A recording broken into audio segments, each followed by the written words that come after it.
everyone, and welcome to another episode of the RIP Tour podcast. I am your tour guide, Ash. Feels like we're doing a lot of these episodes recently where we get some fun announcements, fun news, and then I'm going to introduce my tour guides who are with me today. Liz, what's going on? Kind of early-ish for you? I know, we're back to the mornings. I had a nice little run of my evenings. Now I'm just tired, but I'm here.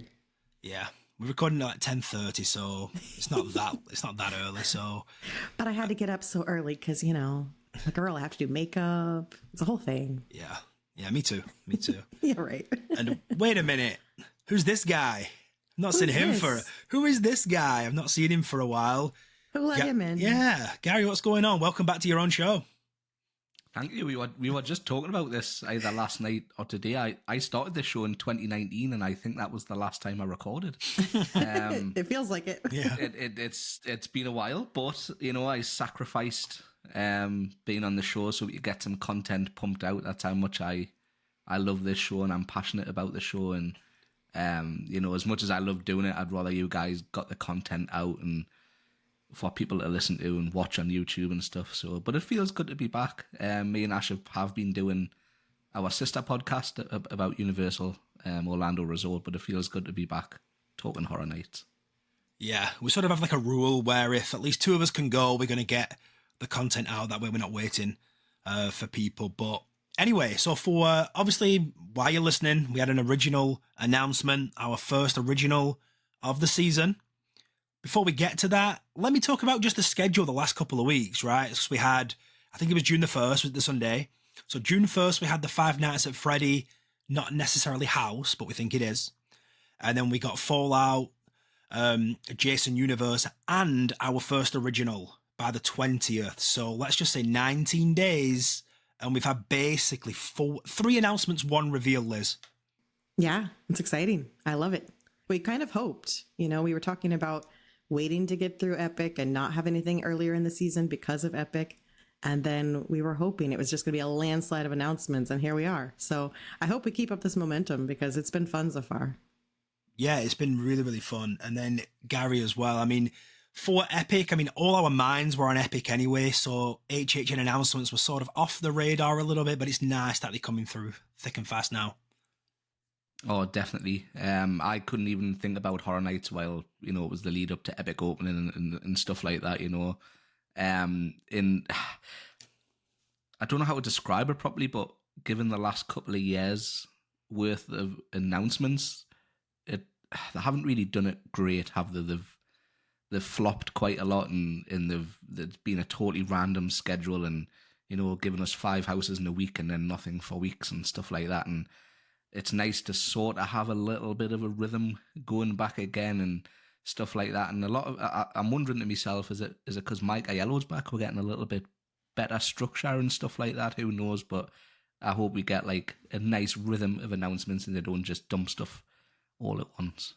Yeah, and I think we're going to go over the sort of structure, like you just mentioned, when we go over the new original announcement, because it does seem like all departments this year are on the same page. Every department who works on Horror Nights were at this panel. So the creative director for that specific department. So everybody's aligned. Everybody's on the same page.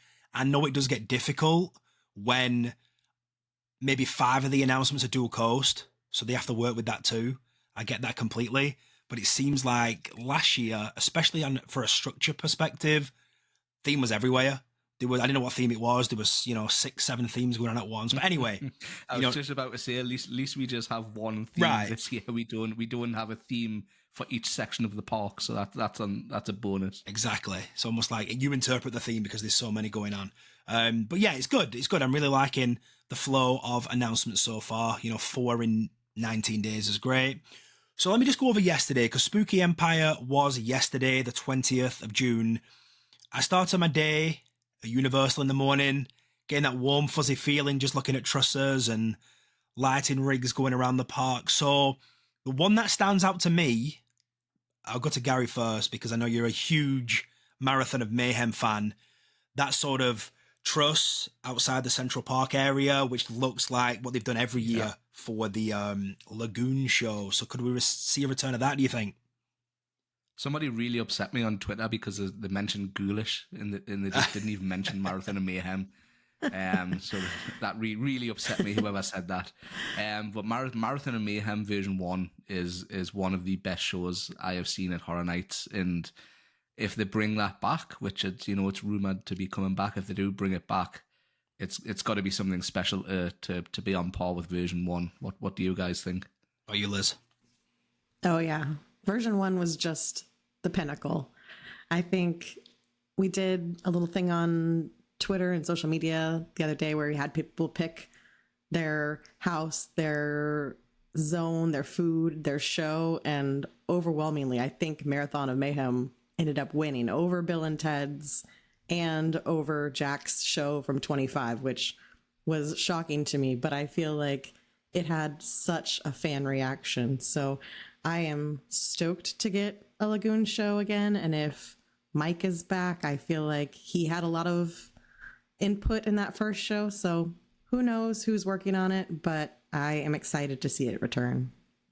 Yeah, I'm in complete agreement. I mean, it was a rumor that we're getting the Lagoon show again, and that sort of placement of it just not confirms it, of course, but it gives us a strong sort of inkling that a Lagoon show will probably come this year.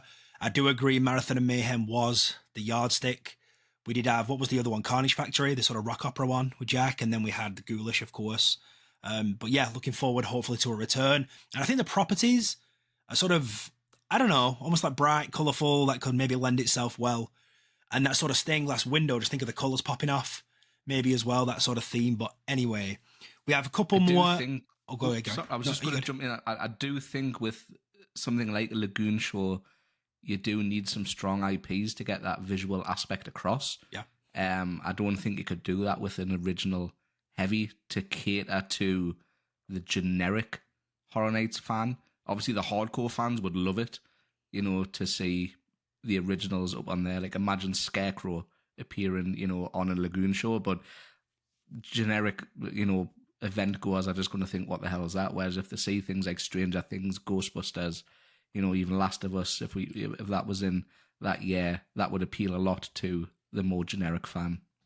Yeah, you do need strong IPs to relate to, because a lot of times your big IPs, they come with like iconic scenes, music tracks that are recognizable that usually fit in to the Lagoon show too.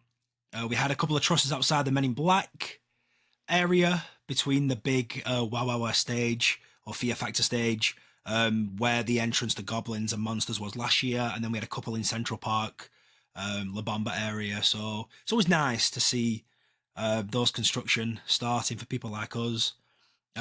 Anything else you want to talk about the park in general? Or can we move along? That's pretty much it, right? All right, cool. I just want to say I'm excited that the change that they made last year with those back tent houses, with that whole section, I just think that's such an improvement. So I'm glad that's now becoming a permanent feature. Yeah, I mean, it's definitely efficient. That way you don't have to walk all the way back to sort of like your main hub, the park, and then walk all the way back again. For a house that's next door, just super efficient. I agree.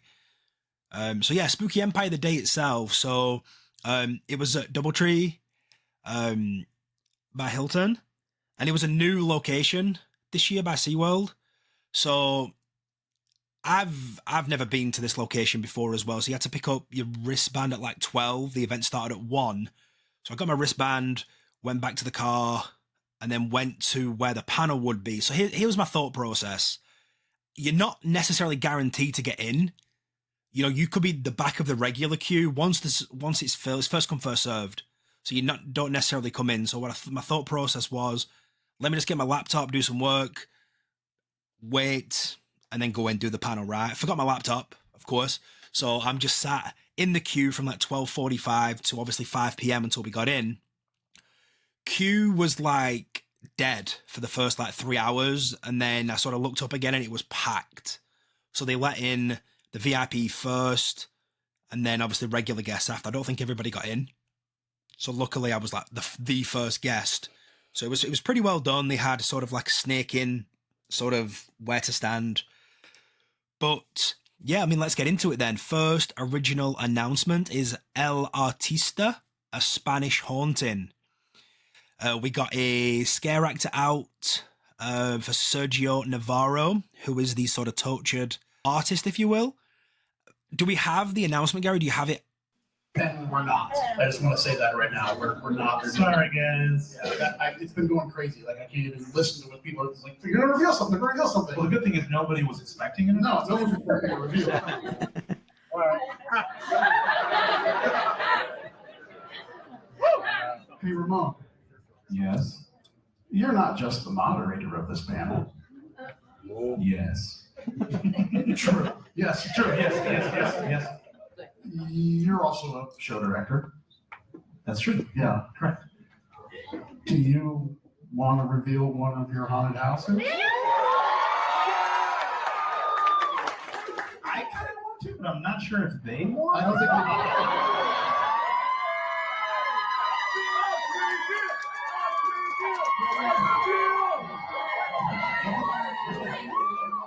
so we definitely didn't prepare anything.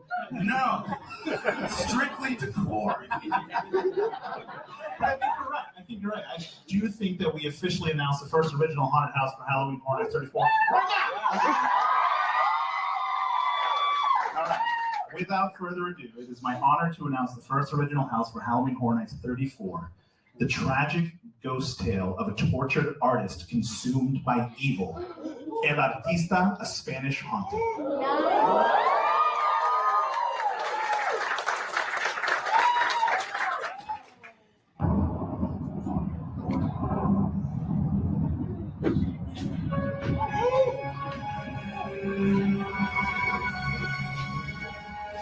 La casa creación, the place where dreams, sueños, come to blossom. A haven for the inspired, un santuario that is cursed by tragedy and haunted by malevolent spirits.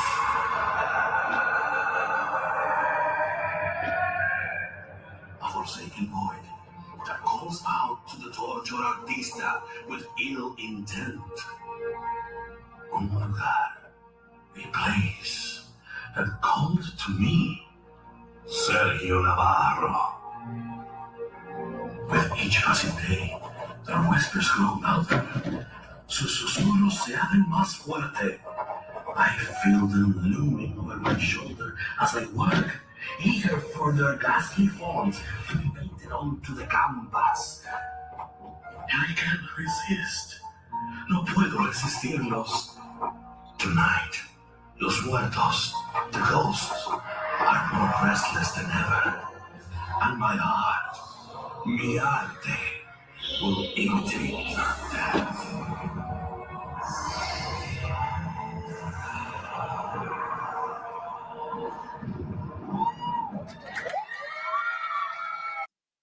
Okay.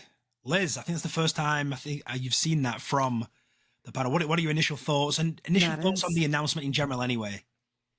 Oh yeah, I'm super excited for this one. I think that they killed it as far as bringing atmosphere, and I know we're going to talk about it more, but this being kind of the overall theme of the event, that it's kind of tying into this house specifically.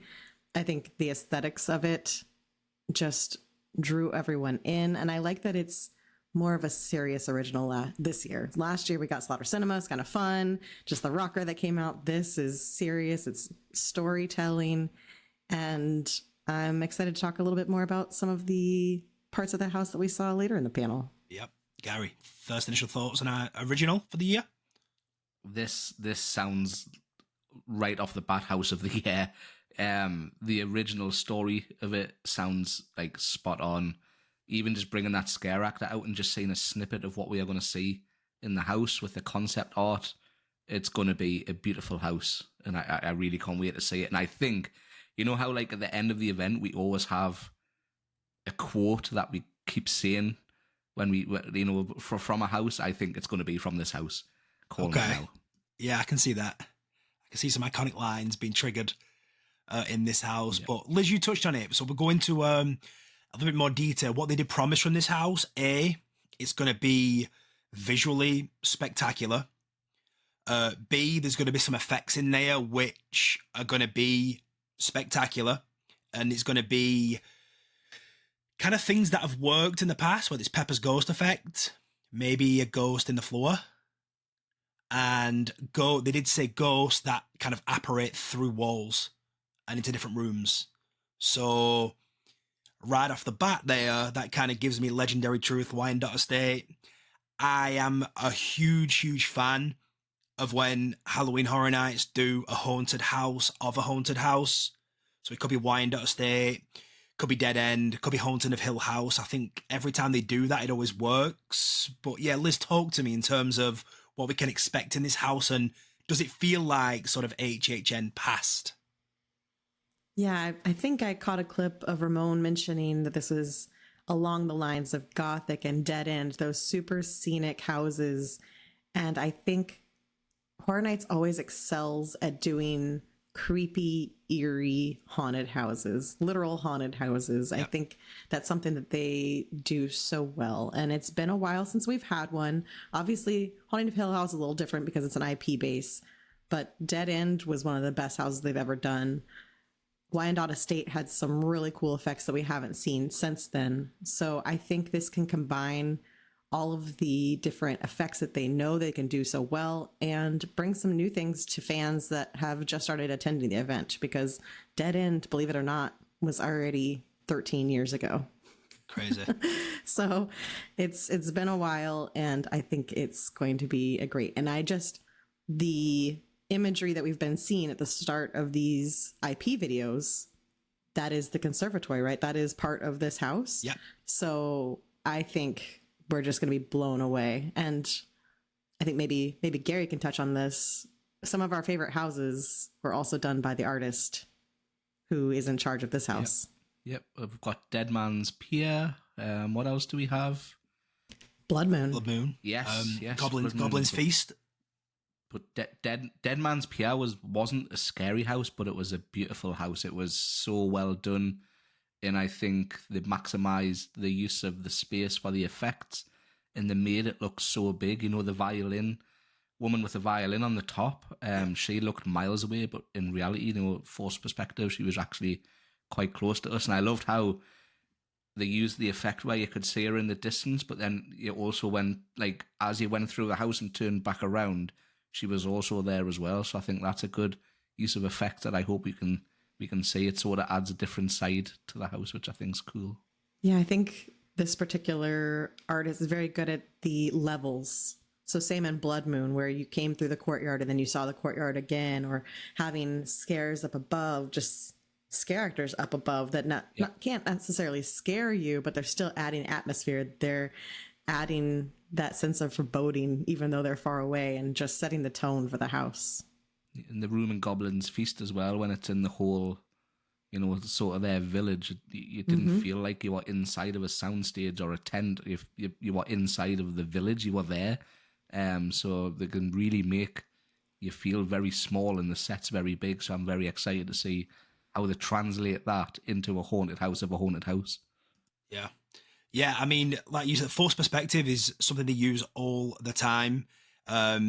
He's such a genius in his craft. Sorry, Dylan Colath, the people who are wondering who we're talking about. Dylan does such a good job in terms of like scenic. I completely agree as well. I feel like we have such amazing aesthetics and decor, whatever it may be in the houses. We just need to sort of mirror that now with the scares, which I think this will have it with some unique effects too. I just want to read this really quickly. So artist Sergio Navarro, late 1800s, relocates to a desolate manor. It's infested with the spirits of inhabitants who were prior artists before him.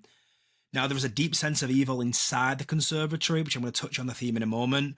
And these evil spirits are trying to use the paintings as a portal to escape into our world. So I do really like the sort of vibe of it. It's almost like the In-Between as well. If you've been through the In-Between 3D house. But yeah, I'm expecting such a gorgeous house. Are we expecting the facade to be the manor? Let's talk about the facade. Gary, I'll go to you first. I would like to think so, but I also had another thought that came into my head, which when they mentioned like the theme throughout the whole event and how immersive it's going to be this year, straight away I thought, will the tribute store be the conservatory? And will the facade of the tribute store be going through this rundown conservatory, and inside it's all stained glass panels and vines and roots and stuff. And I don't know why it came to my head rather than the house, but I'm always excited to see a good tribute store. Well, I hope with the new cohesive theme and that everything will be tying together, that the tribute store will match the theme of the event, unlike last year, which I appreciate that they had their own story that they were trying to pull from, but it would be great if they all tied in like that. Yeah, and that's actually, they did confirm that the tribute store will be back, year number 10, which is crazy. You know, wow, already? Oh my gosh. And just think, Which like, is the why first I think it's going to be something special. For yeah, the anniversary. and it was in the Aftermath store originally. Yes. You know, which is crazy to think tribute about. store light. Yeah. So, yeah, like you said, it could be something good. I think everybody's on the same page. The sort of, I forget his name, so I do apologize. The creative director who does visual merchandise and visual stuff, creative director, he was there. So they're all aligned in what they're doing this year as a certain theme, because I think that's what they need to get back to. Question for Gary specifically: when things like this get announced and how beautiful it's going to look, I don't want to give any spoilers away, but I know you mentioned maybe or maybe not pulling the trigger on an Unmasking the Horror tour this year. When we get explanations like this, does that make you want to reconsider booking it, possibly? Yes. Yeah.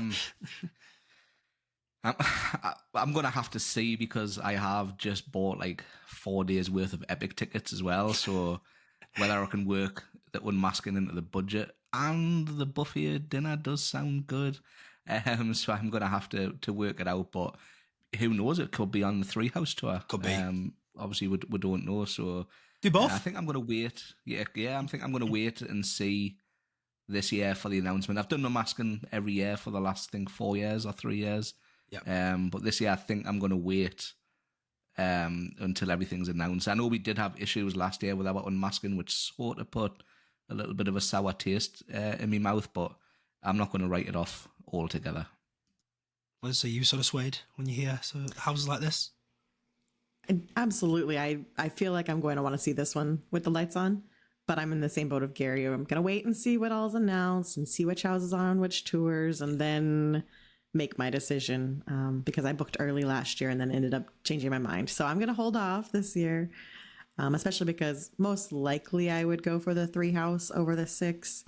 But we'll see. We'll see with time. Yeah, they're always strategic too. It's a very long day. 6 is a lot. It is really, really long. And they always do it strategic. It's that you want to do the 6, but they always put that one house you really want to see on the 3. So you kind of got to do both. But yeah, let me go over the theme, the confirmed theme for the event. I should have gone over it before the house, but I'm host, so I'll do what I want. And I forgot. So the theme this year will be the conservatory. Vines, gargoyles, stained glass, gothic vibes that will weave into the theme of the event. And then Laura Souls did say, as soon as you walk in, you'll be hit with these gothic tones and textures. And she said, like, all the way down until Music Plaza, and then weaved into the scare zones too. So you're going to see this sort of stained glass, conservatory, gargoyle, real gothic theme into all of it, right? So we're expecting maybe the house shirt to be like a stained glass window and panels into each house. So thoughts on the overall theme? I'll go Liz first. Yeah, you just made me so excited thinking about that house shirt. If it's just the stained glass, kind of like the piece that we bought from the preview merch, if it's like that and it just has all the different houses and the window panes, oh, sign me up. That might be one of my favorite shirts ever if they pull that off. So, yeah. And I like the stained glass. That's probably going to be the medallion too. So here for that. I do wonder if we're going to walk straight into this theme.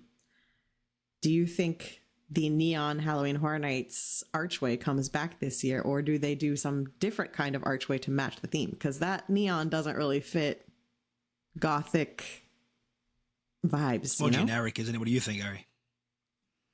So I was thinking straight away, are they going to decorate, the big truss that they have at the front? I would love to, the year they did it with, they had the pumpkins on the nets over the truss. Yep. I would love to see something like that, but with like the stained glass and some huge gargoyles on the 2 pillars as you come in. I think that would be good. I really hope the arch, it's probably not feasible, but I would love the medallion to be translucent and see-through. So it actually did look stained glass with the light shining through. I just think that would be such a cool touch. And then I want to see some like vines around the arches, sort of like HHN23. When they put the properties up on there, I want the arches wrapped in vines as well again. But I do get what you mean about the neon.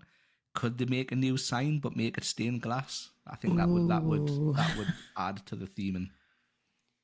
Yeah, there's so much to do. Because I think that's such an iconic photo spot for people that I understand wanting to reuse it, because it's just, for them, it's easy marketing because everyone takes that picture, posts it on social media. But man, yeah, if they took that same idea and just made the letters fit the theme, that would be awesome. They could easily put the old one like at the back of the park near, where Simpsons is or something like that. Or where that party zone is supposed to be. Yep, that would be cool. Over San Fran, that would be good. But I would love to see a new one that fits the theme perfectly this year. Yeah. A cool archway would be good. Like you said, where Evil takes root. We've had before. But yeah, and then we got to we got to a question and answer panel. So spoiler alert, Liz, because obviously I know you're going to watch it. One of the questions was an older gentleman who said Halloween Horror Nights, we can all relate to this, is his escapism every year. And in his neighborhood, him and a bunch of friends always go every year. And they really enjoy the event because they have a frequent fear plus pass with Express. So he wanted confirmation whether the Express pass was coming back. Michael Aiello could neither confirm nor deny. Of course. Now, this was funny because Mike said, as soon as I know, I'll let you know. So give me a number at the end of this. And he said, I'm not going to text you today. It may be once we release it, but I'll still text you. So, their hands are so tied with this stuff. And they basically said, we are not the correct panel for this, I'm afraid. So, yeah, I don't want to dwell on that too much. And that's like a big PR thing, because they know if it really isn't coming back, they know they're going to have to handle that delicately. They're not going to answer that question in the middle of a Spooky Empire panel. But I give that guy props for being bold and trying. Yeah. I would say this is probably Horror Nights' biggest gamble in years, because it can make or break the event for people. Like, I know 100%. We sound spoiled by saying frequent fear, but Horror Nights is the one time a year we all get together. Everyone gets to see each other. I get to see you guys because, I only saw you guys last month, but back in the day, I would only get to see you guys once a year and hang out, and it was just good. But obviously, it's the same for a ton of other friend groups that you see out there. You see the buzz on Twitter of everyone getting excited, coming into town, and you see people who you never get to see. And the Express just does make it that little bit better to be able to spend time with your friends when you're not just queuing in houses. So I think it is a big gamble if it's not coming. And if it's not coming, I hope they're ready for the backlash. I'll just say that. Yeah, I think it was such a relatable question. And I don't think it is a sort of elitist or spoiled outlook on it. I don't get this pass for free. I pay $850 for it. You know what I mean? It's not as if I'm given this pass. So I save up all year for it because that's what I choose to spend my money on. And to me, that's me having a good time. Me waiting in our lines is not me having a good time personally, but to each their own. I don't want to dwell on that too much because that's probably an episode coming down the line. Hopefully it's not. That's true. Hopefully it's not an episode we have to kind of talk about. But another one, Liz, you'll be happy to hear somebody like us was asking about the old websites. And they said they were so immersive. There was like games on there, teasers, Easter eggs, things we had to solve, Legendary Truth. Are we going to see a return of that? Again, they can neither confirm nor deny. And another one was the Q Line videos. They said a return of those, or could there ever be like Universal themselves dropping old Q Line videos, like good quality of them? And Mike and Laura said something like, back in the day, these never went through HR or marketing. They just put whatever they want up and put it on a screen, right? They could get away with that then, not now. Everything's got to go through some sort of source. Everything's got to be signed off on. So it's very difficult to bring things back that they've done and B, create queue line videos where somebody will sign off on the whole thing. They don't have to pivot and do different stuff, so it's almost like more hassle than it's worth kind of thing. But even that adds to the immersion, in my opinion, those queue line videos. I would love to see a return of those. What about you think? Oh, I mean, not for us who's in 100%. Express. We might not get the benefit of them. Yeah, I don't know how much Q videos Gary has even been exposed to, because by the time you started attending, they were kind of already on their way out. How about Aside Run? from Did you see what Run? they do now, which is Yeah, I did. Run. Yeah, Yeah. 25 was my first year. Yeah, Run. yeah, the disaster queue usually was the one that always had some sort of Q video. Also, like the Men in Black wall, usually, which they love still the- use now. It's just all ads. Yeah. I love the Basically. graveyard games, the interactive thing. I thought Yeah, that was very yeah, just fun. adding a little layer That's cool. of immersion to it. And that's, another one. Do They you have a actually side said this question, year. though? Oh, yeah, go on. A side question, and I know Ash's answer to this. So now Epic is open. You know, we have the interactive wands, and we now have the power-up bands where you can interact with things around the park. Would you guys buy some merchandise, like a band or, you know, like a haunted amulet or something like that you wore, that you could interact with around the park and collect stuff? Would you guys love that? I know Ash would. Yeah. Liz looks excited. Yeah, so I'll jump in here because that's kind of what we did with We did Legendary get the Truth for a amulet as couple well, years didn't we? there. Plus, yeah. Yeah. Back then it was free to sign up. You got an RFID card and you scanned your card every single time you went through a house to earn points. So at the end of the house, there was a scanner and you would tap that. And then there were various mysteries around the park where they would have decals and windows and you had to scan those. So we've done it before, and I think the fans absolutely loved it. I believe that was just 2012 and 2013 that we did that. And then I don't think it may have been there 2014 as well. I don't remember, but that was a blast. And I think the fans, if we're not going to have Express and we're going to have a lot of time in the streets, I think something like that would help the fans feel a little better about not having Express, because you could still be actively enjoying some extra mystery, some extra story while being in the park. It'd keep us in the park longer to still buy food. I think it would be a smart compromise. Something with an app would be great, because I love the Nintendo one. You know, you make a profile, you add your friends, you can brag off with your stickers. Can't you, Ash? Yeah. Ash is a bit upset. They had that for very Legendary upset. Truth as well. Yeah. Legendary Truth, we had an app. Let me say, it was very beginning. They were definitely just starting to get into this technology. So half the time it worked, half the time it didn't. But it knew where you were in the park and could kind of let you know if you were near an icon. So they did it 10 years ago. It would give you tasks too, like hit this Yeah. house up first, or do it in this order and stuff like that. Yeah. We knew we were being guinea pigs at the time, that they were trying to see if they could crowd control by sending the fans opposite directions of all the regular guests. But they could do it now, and it would be great. I feel like even more so now. The way you're a sort of average Halloween Horror Nights fan right now, who may not have been attending the event a whole long time. They are so invested in the social media and technology side of it that it would work perfectly now for I them. agree. But yeah, Some people only go for like 1 to 2 houses and they won't even bother with the rest. Yeah. You know, like the Stranger Things crowd or Last of Us crowd. Yeah. People I've spoken to were like, I only went to the event for Ghostbusters, and they didn't really want to try other houses. So Yeah. something to keep them entertained and get their money worth would definitely be a bonus. agree. What other questions were worthwhile? Oh, somebody asked about Islands Adventure, which Mike said this comes up every year. He said Halloween Horror Nights belongs at the studios. You know, that's its home. It should be its forever home. And he also said, just think about islands, right? Yes, it's narrow. We know that, right? But just think of how immersive the lands are in islands. He said, like, if you do a scare zone in Jurassic Park, it has to be jungle themed. Like, what can you do with it? Right? Whereas, you know, the studio, Central Park, you have the streets of New York, Hollywood, you can make it and tailor it to how you want it.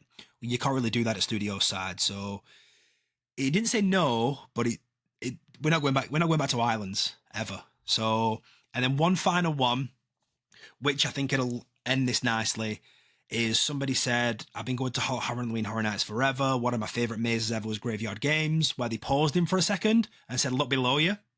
And he looked down. He said, that's Charles Gray. That was his baby. So Charles Gray was actually sat in the aisle watching the panel. The guy was asking the question, and like Charles Gray was literally next to him. And he's like, "Oh, Charles Gray, thanks for Graveyard Games." But anyway, he said, "How much do you really think about doing sequels, bringing sort of old, original like franchises back?" And Laura said, "All the time. Right? We are very in touch with the fans. We always think about what you want, what would you like to see again." And how she left it was, think about this. We usually wait for an anniversary to bring a lot of your big franchises back. What's next year? So everyone said 35th. Ooh. Okay. And then she kind of stopped. That was it.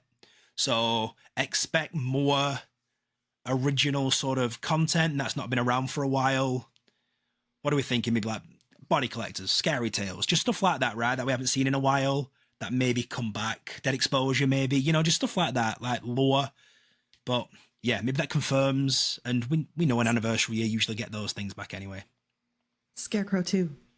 Yeah. Yeah, but they're always thinking about sequels and always thinking about things like that. But anything you want to add, Gary? Because I know you listened to it, and I think we covered a lot there. No, I thought the panel was very good. I do want to say a massive thank you for being a trooper and waiting in line for 4 hours. Very, very appreciative. And I love the fact that you went out and bought a camera as well to do it, which I think... I am obsessed with this camera. I feel like if we're going to do this in terms of like YouTube and content, you know, I want to do it right, you know, but I'm in love with this camera now. But just an FYI for the panel, if you do plan to watch it after this, I did have a perfect spot on a tripod set up. Somebody knocked it, and then I just kind of turned it off for a moment. And then it picks up after the intro. So you don't really miss too much. But yeah, that was the day. But yeah, it was fun. It was fun. That's the second year in a row we've had an original announced at Spooky. So one question for both of you. Are we going to get a week's worth of originals now? A, do you think so? B, would you like it again? Go on, Gary, take it. I'll let you go for it. Oh, I'll take it. Go on then. I would rather them just spaced out each week until the event starts, or maybe it's a week before the event or something. I want something to look forward to. So if they said we're going to announce a house in a scare zone every Thursday at 4 p.m, I would look forward to Thursday at 4 p.m.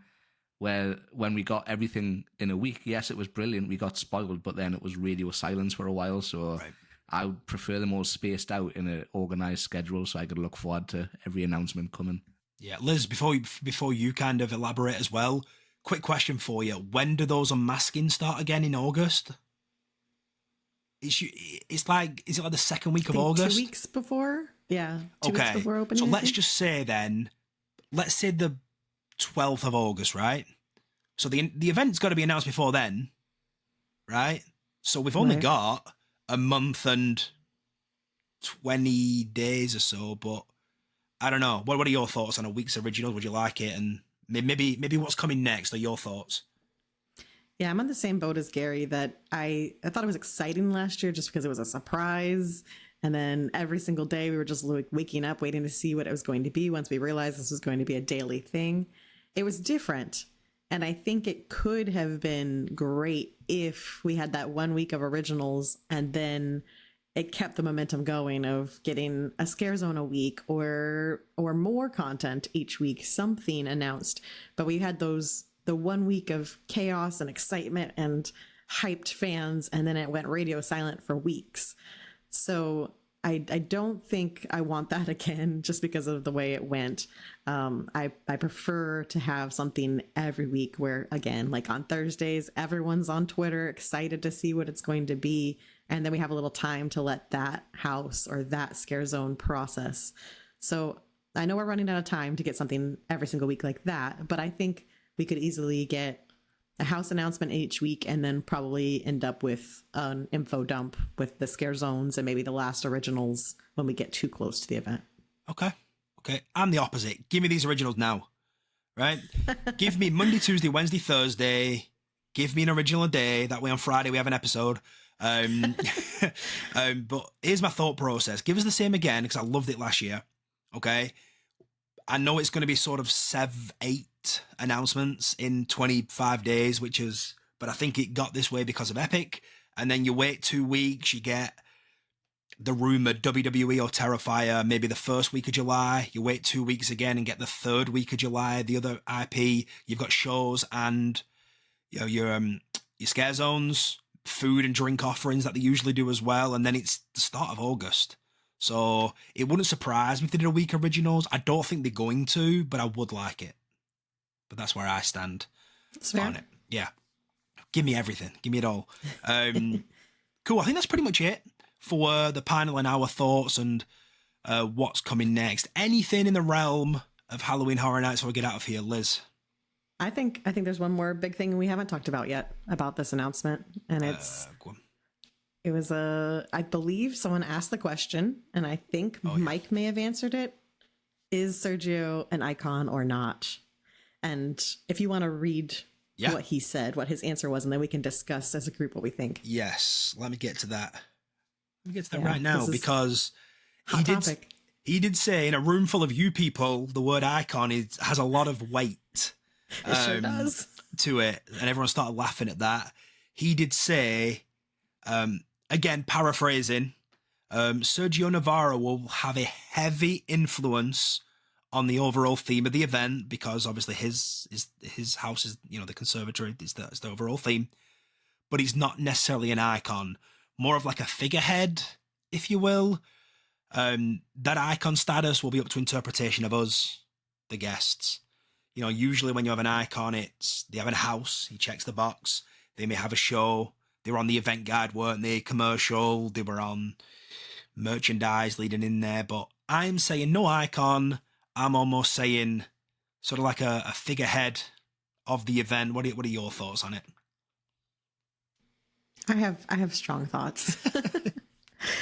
To me, this is not an icon, for multiple reasons. But I think this is just a fully fleshed out character with a backstory, kind of like Pine Straw Spruce, where we learn them, we go into their story. I think the fact that they're taking from that aesthetic to cover the event does not make him an icon. And the big thing is that he's a victim in this, isn't he? He's not there to try to take over the event. All of our other icons have had motivation to try to control the event, some sort of nefarious plans. Yeah.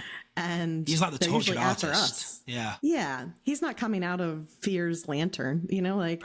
He's a victim in this. And I think I'm excited to have a fully fleshed out story and to have him be a central character.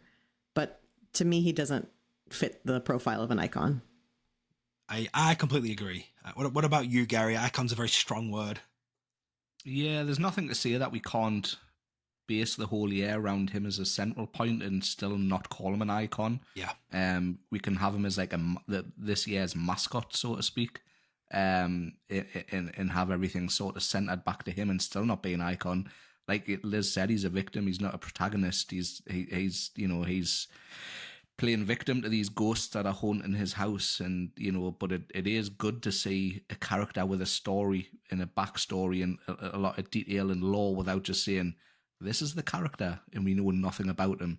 Sinister and Surreal, we had those last year and know very little about them. Yeah. And people are saying now, the icons and in Horror Nights lore and stuff like that, and we still know so little about them. So to have this new character and already have a huge backstory before we've even really seen the house, I think it's pretty cool, but we don't have to call him an icon. I agree. I completely agree. And I think with how it's set up right now and the team sort of all on one page, I do feel if they go for that head-on icon year, I feel like they would execute it pretty well. And it'd be almost in your face. Like, there's no doubt. There's no grey area. This is the icon because they're so embedded into everything. I think they're going to do that very, very well now. They're all sort of aligned together. And I think next year, being anniversary, we get an icon back. So, I don't think we necessarily need to have an icon this year, because you would generally think that an anniversary year, they're going to bring something back for that anniversary. So we don't need an icon leading up to it. Yeah. Exactly. I agree. Okay, cool. Anything else? We covered most. Right, before we get out of here, Gary, you know I'm coming for you because you've not been here for a while. So where can these lovely, lovely people find us and then hopefully follow us? So you can find us on Twitter at our X at RIP to our podcast. You can now find us on Instagram as well at RIP to our podcast. And you've probably noticed on Instagram, we've been posting a ton more. It was a platform that we neglected a bit. And then Ash finally stepped into the 2025 and figured out how to use Instagram. So he's now posting a lot. We are also on TikTok at RIP to our podcast. And then if you are listening on the audio version, you can also see our lovely faces over on YouTube. So we will be doing every single podcast as a video version as well. I think Ash is planning on doing some construction videos around the park, and we may do some joint Horror Nights vlogs as well. I think this year we should try and maybe do a video where we all take a camera each and split the night up and just show each other's point of view. I think that'd be such good. A fun thing to do.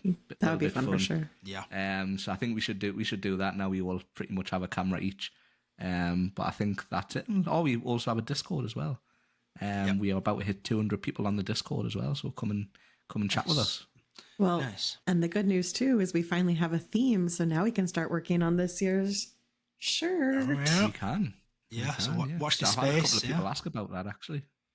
Yeah, my intention was to give out a lot of buttons yesterday, but it was just literally impossible because the way the event went, you had to wait for so long. But anyway, yeah, a lot of good things coming, so make sure you're following along. We appreciate you always sticking around and listening. We were talking about the HHN panel at Spooky Empire, so if you haven't watched it yet, it is live on our YouTube right now. But again, we appreciate you. We'll see you soon, guys. Bye. Bye. Bye.